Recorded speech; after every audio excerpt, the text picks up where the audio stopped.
Ethan Cross felt the ground shake before he heard the sound. He froze between two giant fig trees, his flashlight beam trembling across the wet leaves. Somewhere close, something heavy was moving through the dark, and it was moving fast. He had been walking this stretch of the Kalo Forest Reserve for almost 3 years, but he had never heard the forest sound like this. Birds that should have been silent at this hour were screaming into the black sky. The insects had stopped their usual clicking hum. Even the wind seemed to be holding its breath. Ethan pressed his back against the rough bark of the fig tree and listened. A branch snapped somewhere to his left, then another, closer. His radio crackled at his hip, but he did not dare reach for it. Any sound now could bring whatever was out there straight toward him. Then he saw it. A shape, huge and dark, pushing through the undergrowth only 30 feet away. An elephant. Not just any elephant, but a massive bull with tusks that caught the moonlight like pale blades. The animal stopped. It lifted its trunk and swung it slowly through the air, testing the scent of the night. Ethan did not move. He had been trained for this moment, though no training ever truly prepares a person for standing this close to an animal that could crush a truck without much effort. His heart pounded so hard he was certain the elephant could hear it. The bull took one step forward, then another. Ethan's mind raced through every option.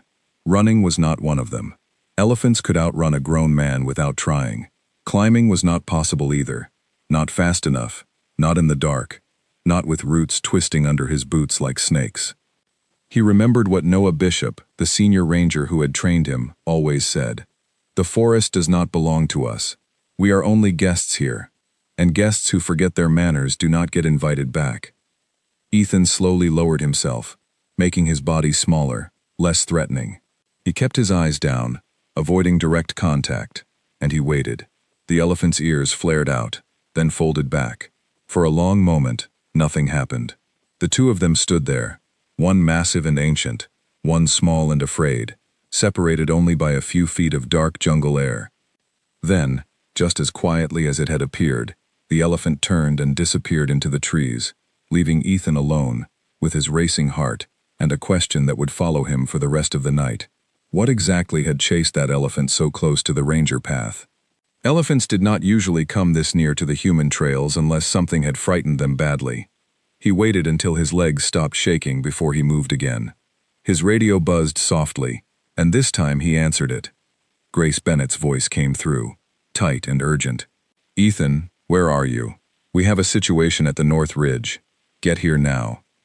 Ethan did not ask questions. He turned and ran, following the narrow trail that wound between the trees, his flashlight cutting a thin path through the darkness. Branches whipped against his arms. Roots caught at his boots, but he kept moving, because in 3 years of working this reserve, he had learned that Grace never called things a situation unless they were serious. When he reached the ridge, he saw it. Smoke, curling up thin and gray against the night sky. Not the wide black smoke of an out-of-control fire, but the deliberate, contained smoke of a camp that did not want to be seen from far away. Grace was crouched behind a fallen log, night vision binoculars pressed to her eyes. She handed them to Ethan without a word. Through the green-tinted lenses, he saw 4 men moving around a small clearing. Crates were stacked beside a truck that had no business being this deep in the reserve. Coils of thick wire sat near the crates, the kind used for snares that could hold an animal 100 times the size of a man. This is the same group, Grace whispered. The same group we tracked last month near the river. Ethan felt his stomach tighten. 3 weeks earlier, they had found the remains of a snare site near the eastern boundary, along with tracks that suggested a young rhino had been caught and later freed, injured and limping, before rangers ever found the trap. Whoever these men were, they were organized, patient, and they knew the reserve almost as well as the rangers who protected it. We need to call this in, Ethan said, keeping his voice low. Already did, Grace replied. Noah is bringing backup from the South Station, but it will take him almost an hour to get here. We cannot wait that long. If they finish loading that truck, we lose everything. Evidence, animals, all of it. Ethan studied the camp again through the binoculars. 4 men, each one armed, moving with the confidence of people who did not expect to be interrupted. This was not going to be a simple matter of walking up and asking them to leave. He thought again about the elephant he had just encountered, and a colder thought settled over him. What if the animal had not simply wandered close to the trail by accident? What if something in that camp, some sound or scent or disturbance, had pushed the herd into panic, sending that lone bull crashing toward the one place it should never have come, straight into the path of a lost ranger in the dark? The forest was trying to tell him something, and it was not subtle. "We follow protocol," Ethan said finally. "We observe, we document, and we wait for backup before we approach." Grace nodded, though her jaw was tight with frustration. She understood the rule as well as he did. Rangers were not supposed to confront armed poachers directly, not without support, not without a plan. Too many good people had been hurt by ignoring that rule. For the next 20 minutes, they watched in silence, taking photographs with a long lens camera, noting the truck's plate number, counting the crates as they were loaded one by one. Ethan tried to guess what was inside them. Ivory, most likely, based on the size and shape. Maybe something worse. Then one of the men below stopped moving. He turned his head slowly, scanning the tree line above the camp. Ethan's whole body went still. Grace lowered herself further behind the log, but the movement, small as it was, seemed to catch the man's attention.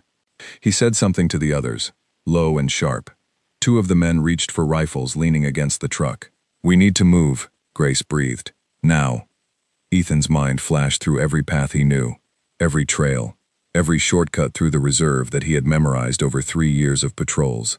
The nearest safe cover was the dry riverbed, half a mile east, where the trees grew thick enough to hide 2 people moving fast. "Follow me," he said, and they began to crawl backward from the ridge, staying low, staying quiet, praying that the darkness and distance would be enough to keep them hidden. Behind them, a flashlight beam swept across the ridge where they had just been lying. It passed close. Close enough that Ethan felt his skin prickle with the certainty that they had been seen. A voice called out in the dark, rough and demanding, though the words were too far away to understand clearly. Grace grabbed Ethan's arm and pulled him sideways, away from the open ridge and into a thick stand of bamboo. They pressed themselves flat against the ground as footsteps crunched closer, then paused, then, to their relief, moved away in a different direction. They stayed frozen for what felt like an eternity, listening to the sounds of the camp settling back into its work, the clank of crates, the low murmur of voices, the distant rumble of the truck engine starting. When Ethan finally dared to breathe normally again, he realized his hands were shaking, not from fear alone, but from something deeper. Anger, maybe, or grief, for whatever animal had been taken from this forest tonight to fill those crates. "We have to warn Noah about the timeline," Grace whispered. "If that truck leaves before backup arrives, we lose them completely." Ethan reached for his radio, but before he could speak into it, a new sound rolled across the reserve, low and powerful, shaking the leaves around them. It was the elephants. Not one animal this time, but many, trumpeting together in the darkness, their calls echoing off the hills like an alarm sounding across the whole forest. Somewhere out there, the herd had found something, or something had found them, and the sound of their distress carried for miles. Grace and Ethan looked at each other in the dim light. Neither one said what they were both thinking. Whatever was happening out there in the dark, the night was far from over, and the reserve itself seemed to be fighting back against the men who had entered it without any right to be there at all. The radio crackled again. Noah's voice, breathless, urgent. "Ethan, Grace, change of plan. We have a bigger problem than the truck. Get to the river crossing immediately, and whatever you do, do not let them see you first." Ethan closed his eyes for 1 second, gathering the last of his courage, before pulling Grace up beside him and running once more into the dark heart of the forest, toward a river crossing that would change everything he thought he understood about the reserve, about the animals living inside it, and about the invisible lines that were never meant to be crossed by anyone without permission. The river crossing was not far, but every step through the dark undergrowth felt like an hour. Ethan led the way, his flashlight now switched off, relying on memory and the faint moonlight filtering through the canopy. Grace stayed close behind him, her breathing sharp and controlled, the kind of calm that came from years of training rather than the absence of fear. They broke through the last line of trees and found Noah Bishop already crouched near the water's edge, along with 2 other rangers Ethan recognized from the South Station, Ryan Cole and a younger recruit named Daniel Foss. Noah's face, usually calm and unreadable, looked pale in the moonlight. "What is it?" Ethan asked, kneeling beside him. "What happened?" Noah pointed across the river, toward a wide sandbank where the moon cast long shadows over shapes that did not belong there. Trees, cut down and stripped of their branches, lay stacked in uneven piles. Beyond them, deeper in the tree line, more lights flickered, larger than the small camp Ethan and Grace had spotted earlier. "This is not one group," Noah said quietly. "It is two operations working together. Poachers on one side, illegal loggers on the other. They have been using the noise from each other's work to cover their tracks. That is why we never managed to catch them before. Every time our patrols got close to one operation, the other would create a disturbance somewhere else to pull us away." Ethan felt something cold settle in his chest. It explained so much. The strange animal movements over the past month, the herds shifting their usual paths, the elephant he had encountered tonight. All of it now made a terrible kind of sense. The forest's normal rhythm had been disturbed for weeks, and the animals had been quietly trying to escape a danger that the rangers had not fully understood until now. "How many men are we talking about?" Grace asked. "At least a dozen, maybe more," Noah answered. "And they are not amateurs. The equipment over there is expensive. Someone is funding this operation, someone with real resources behind them." Daniel Foss, the young recruit, spoke up nervously. "Should we call in outside support? Police? Army? Anyone with more firepower than us?" Noah shook his head. "By the time any outside help reaches this part of the reserve, they could clear out everything and vanish. We need to slow them down ourselves, document as much as we can, and get proof strong enough that no one can deny what has been happening here." Ethan looked out across the dark water at the piles of cut wood, remembering the trees he had walked past hundreds of times on his patrols, ancient giants that had stood in this forest long before any ranger station existed. Seeing them reduced to stacks of lumber felt like a physical blow. They decided to split into two teams. Noah and Ryan would circle around toward the logging camp to gather evidence and identify the vehicles being used to transport the wood. Ethan, Grace, and Daniel would move downstream toward a narrow crossing point where the river grew shallow enough to wade across, hoping to get close enough to the poachers' camp to record clear footage of the illegal ivory before backup arrived. "Stay low, stay quiet, and if anything goes wrong, get out immediately," Noah said, gripping Ethan's shoulder firmly. "Do not be a hero tonight. Just be careful." Ethan nodded, though the words settled uneasily in his stomach. He had never wanted to be a hero. He had only ever wanted to protect a place that could not protect itself, a forest that had stood for centuries, only to be threatened now by a handful of men who saw its ancient trees as nothing more than profit. The three of them moved along the riverbank, staying within the shadows of overhanging branches. The moon slipped behind a thick bank of clouds, plunging the forest into near-total darkness. Ethan's boots sank slightly into the wet sand with each step, and he was careful to place his feet exactly where Grace had already tested the ground, avoiding the deeper mud pockets that could trap a person in seconds. They reached the shallow crossing point after 20 minutes of careful movement. The water here was only knee-deep, but the current was surprisingly strong, pulling at their legs as they waded across. Daniel stumbled once, catching himself on a submerged rock, and the small splash seemed impossibly loud in the silence of the night. They froze, waiting for any sign that the sound had been noticed. Nothing happened. The distant murmur of the poachers' camp continued undisturbed. Slowly, they resumed their crossing, finally reaching the opposite bank and slipping into the cover of the trees. From there, the camp was close enough that Ethan could hear individual voices, low conversations in a language he did not fully understand, punctuated by the occasional laugh or sharp command. Grace raised her camera, adjusting the settings for low light, and began recording steady footage of the crates, the weapons, and the faces of the men moving between them. "This is good," she whispered. "This is exactly what we need." Ethan kept watch while she worked, his eyes scanning the tree line for any sign of movement that might suggest they had been spotted. His attention was so focused on the camp that he almost missed the soft rustle of leaves behind them, closer than it should have been. He turned just in time to see a shape emerging from the darkness, low and sleek, moving with the silent precision of a predator that had spent its entire life mastering the art of not being seen. A leopard, its eyes catching a stray beam of moonlight, stared directly at the three of them from less than 20 feet away.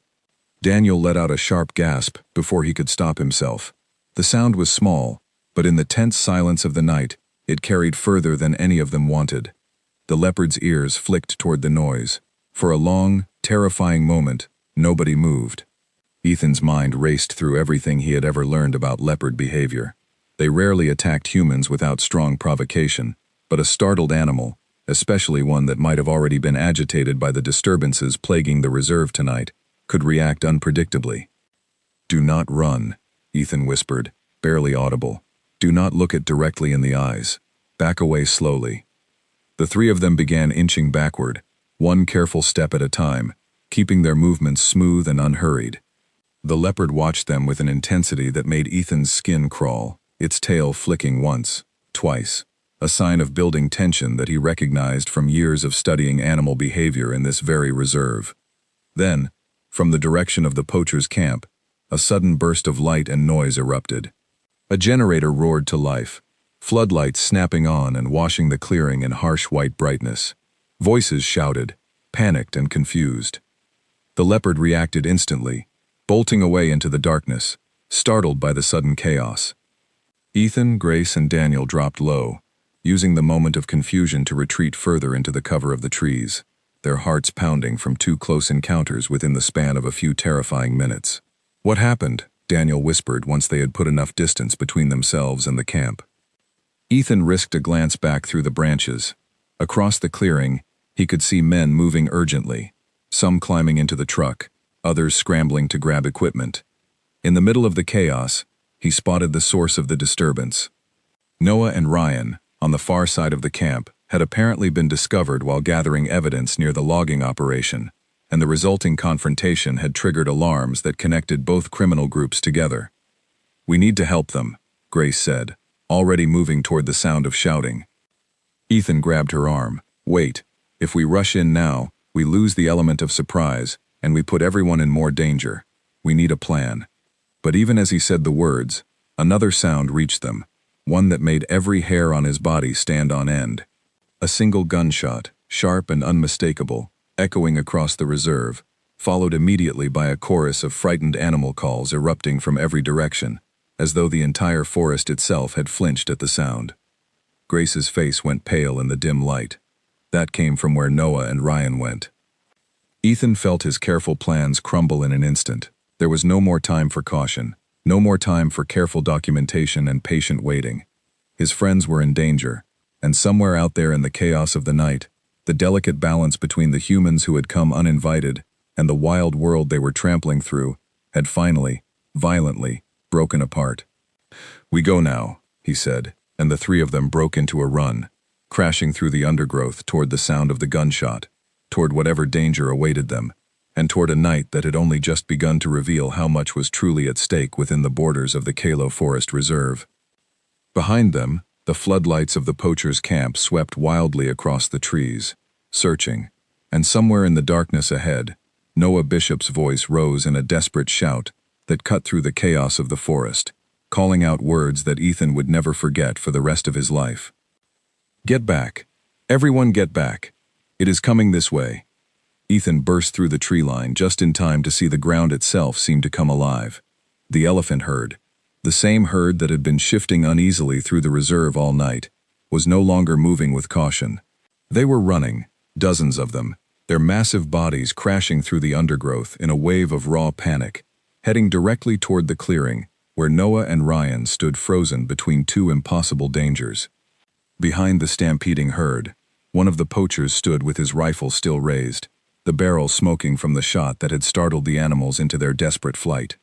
His face, caught in the harsh glow of the floodlights, showed pure terror as he realized what he had unleashed. "Move!" Noah screamed, grabbing Ryan by the collar and hauling him sideways just as the first elephants thundered past, close enough that the wind of their passing nearly knocked both men off their feet. The poachers scattered in every direction, their earlier confidence completely shattered by the sight of an enraged herd bearing down on their camp. Ethan, Grace, and Daniel dropped to the ground behind a fallen tree, covering their heads as the herd swept through the clearing, crushing crates, overturning the truck, and scattering the illegal cargo across the forest floor. The noise was overwhelming, a thunder of hooves and trumpeting calls that seemed to shake the very air around them. Within moments, the stampede had passed, the herd continuing on into the darkness beyond the camp, leaving behind a scene of complete destruction. The truck lay on its side, wheels still spinning. Crates had been smashed open, spilling their contents across the mud. Several of the poachers had fled entirely, abandoning their equipment in their panic to escape the wild fury of the herd. Ethan rose slowly from behind the fallen tree, his ears still ringing, and searched frantically for any sign of Noah and Ryan. He found them a moment later, both men shaken but unharmed, standing near the wreckage of the truck. "Is everyone all right?" Noah called out, his voice hoarse. "We are fine," Ethan answered, helping Grace and Daniel to their feet. "What about you two?" Noah nodded, though his hands were trembling slightly as he lowered them from where they had been protecting his head. "That was closer than I would have liked. But look at this." He gestured toward the spilled crates, and Ethan felt his stomach turn as he saw what had fallen out. Ivory, dozens of pieces, along with pelts and other materials that told a story of destruction stretching back weeks, perhaps months. This was not a small operation. This was something far larger and far more organized than any of them had initially suspected. "We need to secure this scene before the remaining poachers regroup," Grace said, already reaching for her camera to document everything before it could be disturbed further. As the team worked quickly to gather evidence, Ethan found himself drawn toward the edge of the clearing, where the fleeing herd had trampled a path deep into the forest. Something about the scene troubled him beyond the obvious danger they had just survived. The elephants had not simply panicked randomly. They had run in a specific direction, almost as though they were being guided by some instinct toward safety, toward a place they knew would protect them. He mentioned this observation to Noah, once the immediate chaos had settled and reinforcements, finally arriving from the South Station, began securing the remaining poachers who had not managed to escape into the forest. Noah listened thoughtfully, wiping mud from his hands with a cloth. "You should talk to Lily Turner about that," he said. "She has spent her whole life studying the old stories of this land, passed down from her grandmother's generation. She might have insight that we do not."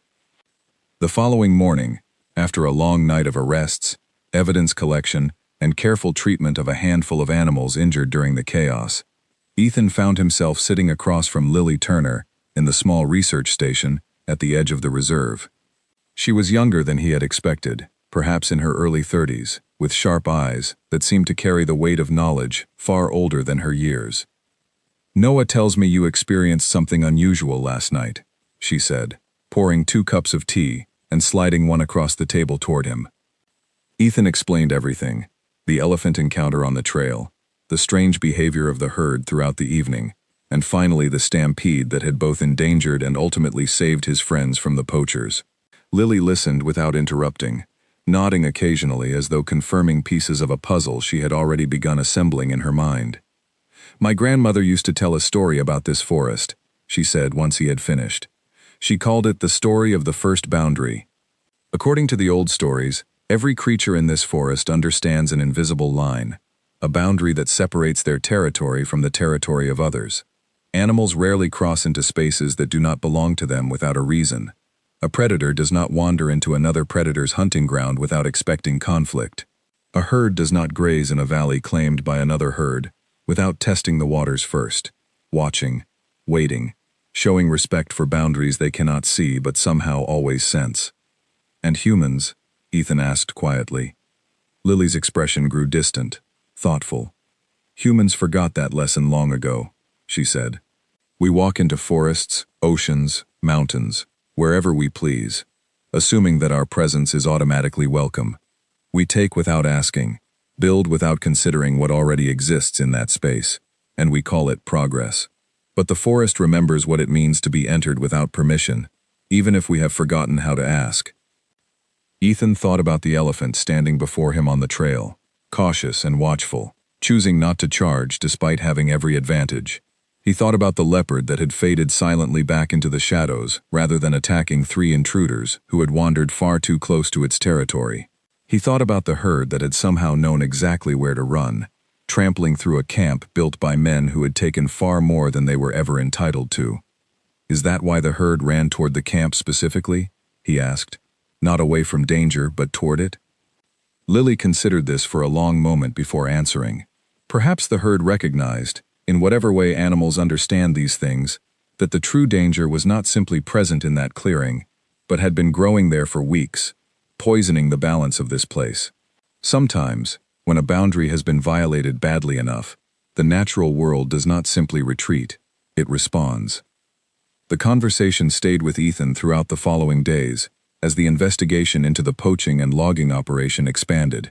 Additional evidence was uncovered linking the group to a much larger network operating across several reserves in the region, a network with connections stretching far beyond anything a handful of rangers could have anticipated when this had all begun with a single strange encounter on a dark forest trail.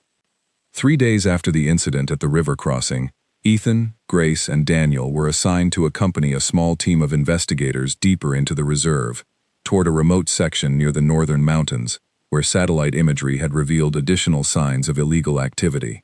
The area was notoriously difficult to access, requiring a full day of hiking through dense terrain before reaching the suspected location. The weather had been unpredictable all week, heavy clouds building over the mountains each afternoon, before dispersing without significant rainfall. On the morning they set out, Noah had warned them to watch the sky carefully. Flash floods in this region could develop with almost no warning, transforming quiet streams into raging torrents within minutes. They had been hiking for nearly 6 hours, following a narrow path that wound alongside a series of connected streams, when Daniel first noticed the change in the water's color. It had shifted from clear to a muddy brown, carrying small branches and debris that had not been present earlier in the day. The rain must have started higher up in the mountains, Grace observed, glancing up at the darkening sky visible through gaps in the canopy above them. We should move to higher ground, just to be safe, Ethan suggested, and the team began adjusting their path, moving away from the stream toward a rocky ridge that offered better elevation. They had covered perhaps another mile when the sound reached them, a distant roar that grew steadily louder, unmistakable to anyone who had spent time in flood-prone terrain. Ethan's blood ran cold as he realized what was happening, far too late for comfort. "Flash flood," he shouted, pointing toward higher ground. "Everyone move now, as fast as you can." The team scrambled up the rocky slope, boots slipping on loose stones, hands grasping for exposed roots and branches to pull themselves higher. Below them, the stream that had seemed so harmless just minutes earlier had transformed into a violent brown river, sweeping through the narrow valley with terrifying force, carrying entire trees and boulders in its path. Daniel, who had fallen slightly behind the rest of the group, let out a sharp cry as his foot slipped on the wet rock, sending him sliding backward toward the rapidly rising water below. Grace reacted instantly, dropping to her stomach and reaching down the slope, grasping Daniel's outstretched hand, just as the floodwater surged upward, close enough that its cold spray splashed across both of them. Ethan scrambled down to help, grabbing Grace's other arm and pulling with every bit of strength he had, hauling both of them back up to safer ground, just as a massive tree trunk, torn loose by the flood, thundered past below them, close enough that they could feel the rush of displaced air. For several long moments, nobody spoke, all of them simply breathing hard, staring down at the raging water that had come so close to sweeping one of their own away entirely. Ethan's hands were shaking as he helped Daniel sit upright, checking him for injuries beyond a few scrapes and bruises. "That was too close," Noah said grimly, once the team had regrouped fully on solid, elevated ground. "We need to find shelter and wait this out. Pushing forward in these conditions is not worth the risk." They found a rocky overhang further up the slope, enough to shield them from the worst of the rain that had finally begun falling in earnest, and settled in to wait for the flood to subside. As they sat huddled together, watching the storm rage across the valley below, Ethan found his thoughts returning once again to the conversation he had shared with Lily Turner. "Do you think all of this is connected?" he asked Grace quietly, keeping his voice low so as not to disturb the others. "The animals, the flood, everything that has happened since we found that first camp." Grace considered the question seriously before answering. "I do not know if I believe the forest is somehow aware of everything happening within it, in the way the old stories describe. But I do know that every time humans push further into places we were never meant to disturb, Something eventually pushes back. Maybe it is not mystical. Maybe it is simply the natural consequence of disturbing balances that took centuries to form. Ethan nodded slowly, watching the muddy water churn below them, carrying away branches and debris that had likely stood undisturbed in this valley for generations, before poachers and loggers had ever set foot here. Whatever the true explanation was, mystical or simply the natural order reasserting itself, one truth had become increasingly clear throughout this long and dangerous week. The reserve was not a passive space, waiting to be used however humans saw fit. It was alive, connected, and capable of responding, sometimes gently, sometimes with devastating force, to every violation of the boundaries it had maintained, for far longer than any human institution had existed to protect it. As the storm gradually weakened, and the roar of the flood began to soften into a more manageable rush, Noah finally stood, brushing dirt from his clothes. "We continue at first light," he said, "but everyone needs rest tonight. Tomorrow, we finish what we started, and hopefully, we finally understand exactly what we are truly up against out here." None of them could have known, as they settled in for an uneasy night beneath the rocky overhang, listening to the retreating floodwaters below, that the following day would bring them face to face with the true scale of the danger threatening the Kalo Forest Reserve, a danger far greater than any single camp of poachers or illegal loggers, one that would test everything they believed about the fragile, sacred boundary between the human world and the wild world it had so carelessly chosen to invade. Morning arrived gray and heavy, the sky still thick with clouds that refused to fully clear. The team set out again at first light, following the ridgeline above the now calmer stream, moving cautiously through terrain slick with mud from the previous night's flood. Ethan felt an unfamiliar heaviness settling over the group, a tension that had nothing to do with physical exhaustion.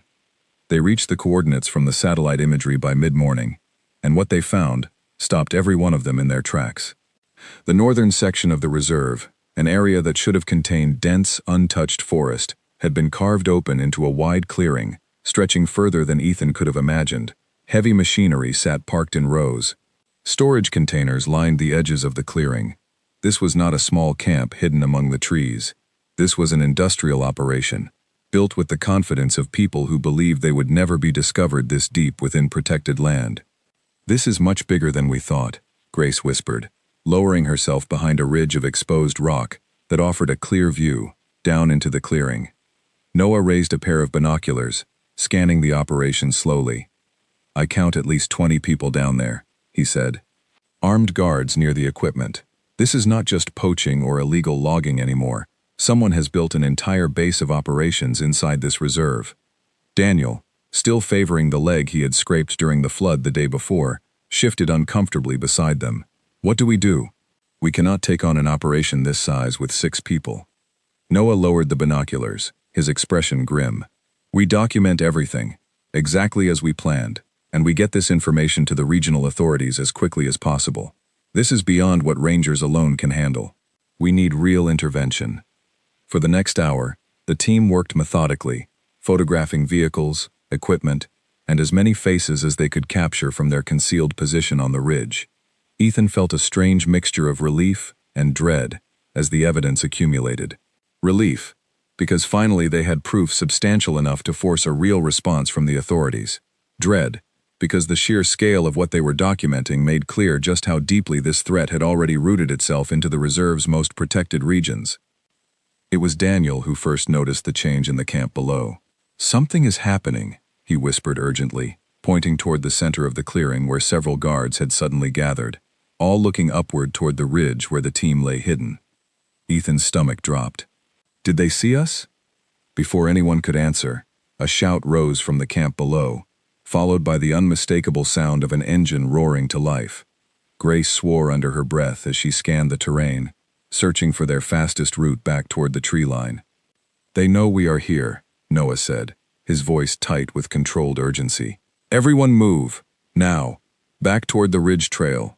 Do not stop until we reach the extraction point." The team scrambled backward from their position, moving as quickly as the treacherous, mud-slicked terrain allowed.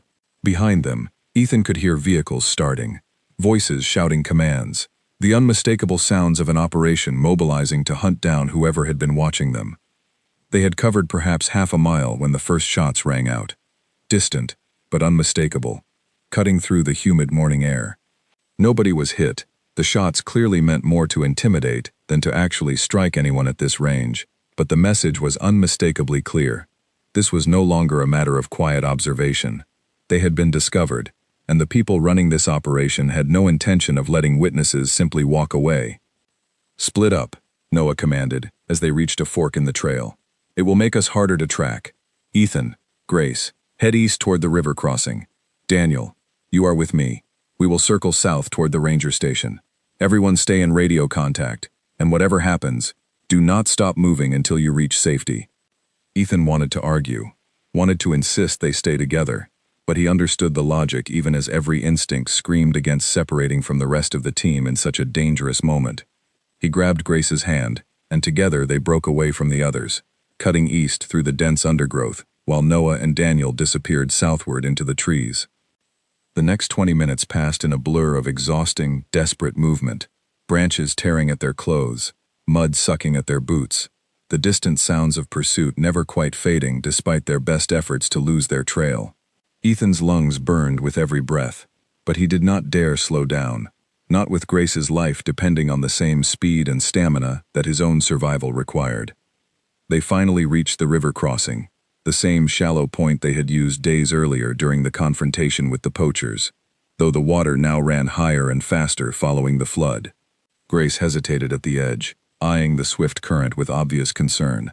"We do not have a choice," Ethan said, already stepping into the cold water. "If we stay on this side, they will catch up eventually." They waded across together, the current pulling harder than either of them expected, forcing them to lean into each other for balance as they fought their way toward the opposite bank. Halfway across, Ethan's radio crackled to life, Noah's voice breaking through with static and urgency. "Ethan, come in. We have a problem. Daniel is hurt. He fell during the descent, hit his head badly. I need to get him to the station immediately, but I cannot move fast enough carrying him alone." Ethan's chest tightened painfully. "How badly hurt?" he asked, forcing his voice to stay steady despite the fear rising in his throat. "Bad enough that I need help," Noah replied, his usual calm control fraying at the edges. "I am maybe 2 miles south of the main trail junction. I need someone here fast." Ethan looked at Grace, torn between the urgent need to help Noah and Daniel and the very real danger still pursuing them from behind. Grace, understanding the decision without needing to be told, nodded firmly. "Go," she said. "I will keep moving toward the extraction point and make sure the evidence gets out safely. You go help them. We cannot lose anyone today." Ethan hesitated only a moment before nodding, pressing a quick, grateful squeeze to her hand, before turning and sprinting south along the riverbank, following the coordinates Noah had given him, praying he would reach them in time. The 2 miles felt endless, his body running purely on adrenaline and desperation, by the time he finally spotted Noah kneeling beside a fallen figure at the base of a rocky slope. Daniel lay motionless, a dark patch of blood visible against his temple, his breathing shallow but steady. "We need to move him carefully," Noah said as Ethan arrived, his hands already working to stabilize Daniel's neck and head, using strips torn from his own jacket. "Head injuries are unpredictable. We cannot risk making it worse." Together, they constructed a makeshift stretcher from fallen branches and Noah's emergency supplies, working with the practiced efficiency of people who had trained for exactly this kind of crisis, though nothing could fully prepare a person for the weight of a friend's life resting so heavily in their hands. The journey back to the ranger station took nearly 3 agonizing hours, moving slowly and carefully through terrain that seemed determined to make every step more difficult than the last. Ethan's arms burned with exhaustion long before they finally reached the station, where a waiting medical team took over immediately, rushing Daniel toward stabilization, while Ethan and Noah collapsed against the station wall, utterly spent. Grace arrived nearly an hour later, having successfully evaded pursuit and delivered the evidence they had gathered to the waiting authorities. She found Ethan and Noah still sitting outside the medical station, both of them silent, staring at nothing in particular, the weight of the day's events settling heavily over all 3 of them. "How is he?" Grace asked quietly, lowering herself beside Ethan. "Stable, for now," Noah answered, though his voice carried none of its usual confidence. The doctors say it could have been much worse. A few inches difference, and we might have lost him entirely. Nobody spoke for a long time after that, the three of them simply sitting together in exhausted silence, watching the sun begin its slow descent toward the horizon. Ethan found himself thinking again about everything Lily Turner had told him days earlier, about boundaries and balance, and the price paid whenever those invisible lines were crossed without permission or respect. He had always believed, somewhere in the back of his mind, that protecting the reserve was primarily about protecting the animals within it, the elephants, the leopards, the countless species that called this forest home. But sitting here now, exhausted and shaken after a day that had nearly cost his friend everything, he understood with painful clarity that the cost of violated boundaries extended far beyond the wild creatures that had first drawn him to this work. The people who tried to defend those boundaries paid a price as well, sometimes a devastating one, standing as the last line between a forest trying desperately to protect itself and the human greed determined to take whatever it wanted, regardless of what was destroyed along the way. Later that evening, as the ranger station settled into an uneasy quiet, word arrived from the regional authorities. The evidence they had gathered, combined with reports from other reserves affected by the same criminal network, had been enough to trigger a large-scale intervention. Additional forces were being mobilized, set to arrive within the next 2 days, to finally dismantle the operation that had caused so much destruction throughout the Kalo Forest Reserve. It should have felt like a victory, and in some ways, it was. But as Ethan sat beside Daniel's hospital bed that night, watching his friend breathe steadily beneath the dim station lights, he could not shake the feeling that this fight, this long and painful lesson about respect and boundaries and permission, was far from truly over. The forest had shown them, again and again throughout this brutal week, exactly what it cost when humans forgot they were guests, in a world that did not automatically belong to them. Tomorrow would bring the final confrontation, the last stand against an operation, determined to take everything it could, before finally being stopped. And Ethan understood, as he finally allowed himself to close his eyes for a few hours of desperately needed rest, that whatever happened next would determine not just the fate of this reserve, but everything he had come to believe about the fragile, sacred boundary separating the human world from the wild one it had never truly earned the right to enter. 2 days passed in a strange, watchful quiet. Daniel's condition improved steadily, under the careful attention of the station's medical team, his color returning, his voice growing stronger with each visit Ethan made to check on him. Outside the walls of the ranger station, however, the reserve seemed to hold its breath, waiting for whatever would come next.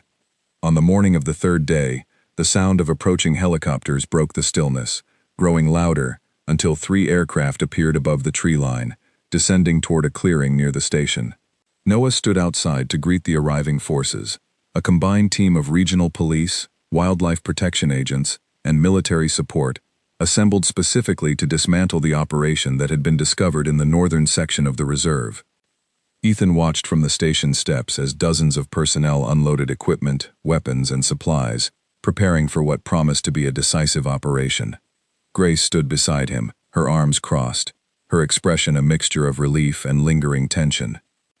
"This is really happening," she said quietly. "After everything, they are finally taking this seriously." Ethan nodded, though he could not fully shake the exhaustion that had settled into his bones over the past week. "Let us hope it is enough," he replied. The commanding officer of the arriving force, a sharp-eyed woman named Olivia Hart, approached Noah and Ethan shortly after her team had finished setting up their base camp. "Your evidence was thorough," she said, reviewing a tablet displaying the photographs and footage they had gathered. "Enough to secure warrants and mobilize this response within 48 hours. That kind of speed is rare. You should be proud of the work you have done here." "We just want this stopped," Noah replied simply. "Whatever it takes." Olivia nodded, understanding clearly written across her face. "We move at first light tomorrow. Given the scale of the operation you documented, we expect resistance. I want your team here at the station during the operation itself. You have done more than enough already, and frankly, you know this terrain better than anyone, which means we may need your guidance for logistics, but not for direct confrontation. That part belongs to trained tactical teams now." Ethan felt a strange mixture of relief and restlessness at her words. Part of him wanted nothing more than to finally step back and let trained professionals handle the danger that had nearly cost Daniel his life. Another part of him, the part that had spent 3 years walking these trails, learning every stream and ridge and hidden grove of this forest, felt an almost desperate need to see this through to its conclusion himself. That night, as the base camp buzzed with quiet, focused preparation for the following day's operation, Ethan found himself walking alone along the edge of the reserve, needing space to think before whatever tomorrow would bring. The forest around him felt different than it had just a week earlier, though he could not fully explain why. Perhaps it was simply his own perception shifting, colored by everything he had witnessed and survived. Or perhaps, as Lily Turner had suggested, the forest itself carried a kind of awareness, responding in its own quiet way to the violence and disruption that had been forced upon it. He found Lily sitting near the edge of a small clearing, watching the stars emerge slowly across the darkening sky. She glanced up as he approached, offering a small, knowing smile. "Cannot sleep either," she observed. "Too much on my mind," Ethan admitted, settling down beside her. They sat together in comfortable silence for a while before Lily spoke again. "My grandmother used to say that every forest keeps a memory of every visitor who ever walked through it, whether that visitor came with respect or without it. She believed the land remembers kindness just as clearly as it remembers harm, and eventually, everything finds its balance again, one way or another." "Do you believe that?" Ethan asked. Lily considered the question carefully before answering. "I believe that nature has ways of protecting itself that we do not always understand or expect, whether that comes from some deeper awareness or simply from the natural consequences of disrupted balance. I am not certain it matters. What matters is recognizing that we are not entitled to take whatever we want from these spaces, simply because we have the tools and the desire to do so. Permission matters, even when the one we are asking cannot speak our language to grant it." Ethan thought about the elephant on the trail, the leopard fading into shadow, the herd that had somehow known exactly where to run when the danger became too great to ignore. Every encounter, every strange and terrifying moment of the past week, seemed to circle back to this same fundamental truth. The animals of this forest respected boundaries instinctively, entering only where they belonged, retreating when they sensed danger or conflict, living within an unspoken code of mutual respect that stretched back further than any human institution. Humans, meanwhile, walked wherever ambition or greed carried them, rarely pausing to consider whether they had any right to be there at all. The following morning arrived with tense, focused energy across the base camp. Ethan, Grace, and Noah gathered near the communications tent as Olivia's teams prepared to move out toward the northern clearing, coordinating final logistics before the operation began in earnest. "Stay close to the radio," Olivia instructed them. "We may need your knowledge of the terrain if anything unexpected develops." The next several hours passed in agonizing tension as reports filtered back from the field, brief and clipped, offering only fragments of the unfolding operation. Ethan paced restlessly outside the communications tent, unable to sit still despite Grace's repeated attempts to calm his nerves. Around midday, a more detailed report finally arrived. The operation had encountered resistance exactly as anticipated, but the tactical teams, better equipped and vastly outnumbering the remaining poachers and loggers, had managed to secure the clearing with minimal casualties on either side.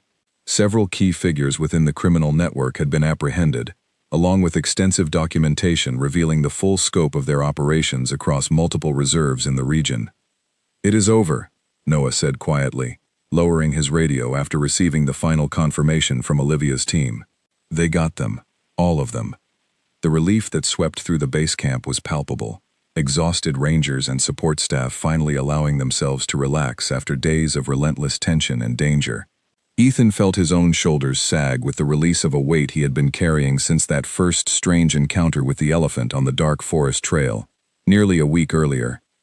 Over the following days, as the reserve slowly began returning to its normal rhythms, Ethan found himself reflecting often on everything the experience had taught him. The captured operation, it turned out, had been responsible for damage far more extensive than anyone had initially realized, stretching across 3 separate reserves and involving a network of buyers and distributors reaching well beyond the region. Its dismantling represented a significant victory, not just for the Kalo Forest Reserve, but for conservation efforts across the entire area.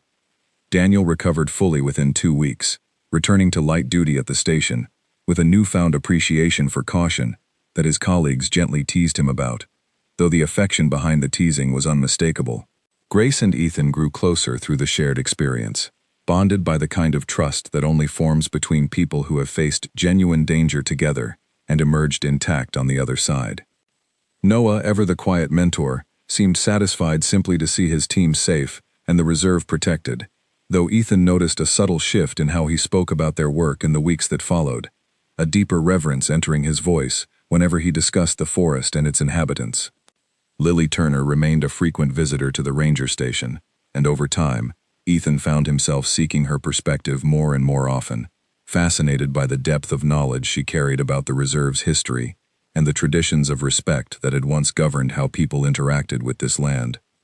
One evening, several weeks after the operation had concluded, Ethan stood once again on the same trail where his strange, dangerous week had first begun, watching the sun set slowly behind the distant mountains.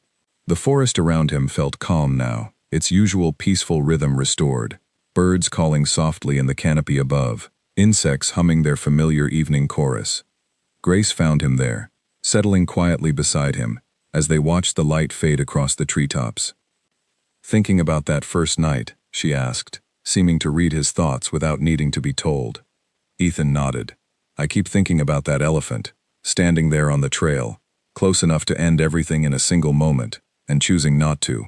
It could have done whatever it wanted. It had every advantage, but it respected something, some boundary I could not even fully understand, and it let me walk away unharmed." Grace considered this for a moment before responding. "Maybe that is the whole lesson, hidden in that one encounter. Every creature in this forest understands boundaries instinctively, except us.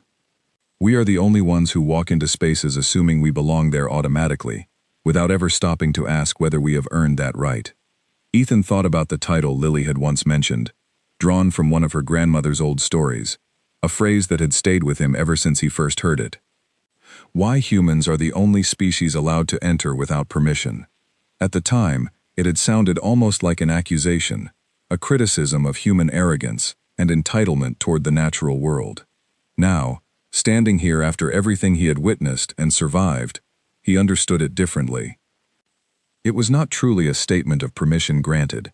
It was a warning about permission assumed, taken without ever being offered, a warning about the price eventually paid when that assumption proved false. The forest had never actually granted humans unrestricted access to its depths. It had simply, for a long time, tolerated their intrusion, absorbing the damage, adjusting its rhythms, waiting patiently for a balance that few humans ever seemed willing to acknowledge or respect. But tolerance, as Ethan had learned through the most dangerous week of his life, was not the same as permission.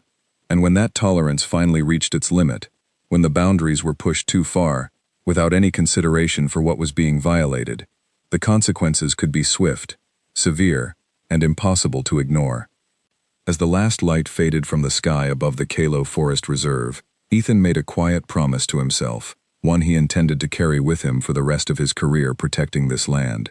He would never again assume that his presence here was simply owed to him, a right granted automatically by virtue of being human.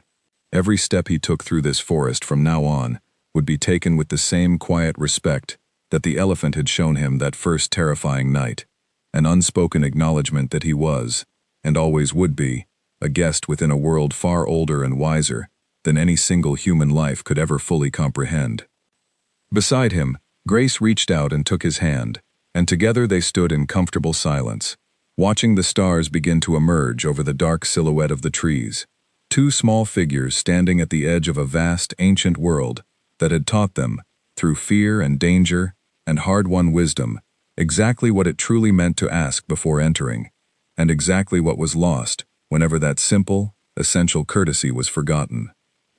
The forest breathed quietly around them, alive and watchful as it had always been, patient enough to forgive, but never willing to forget the difference between a visitor who understood the value of permission and one who had simply taken without ever thinking to ask.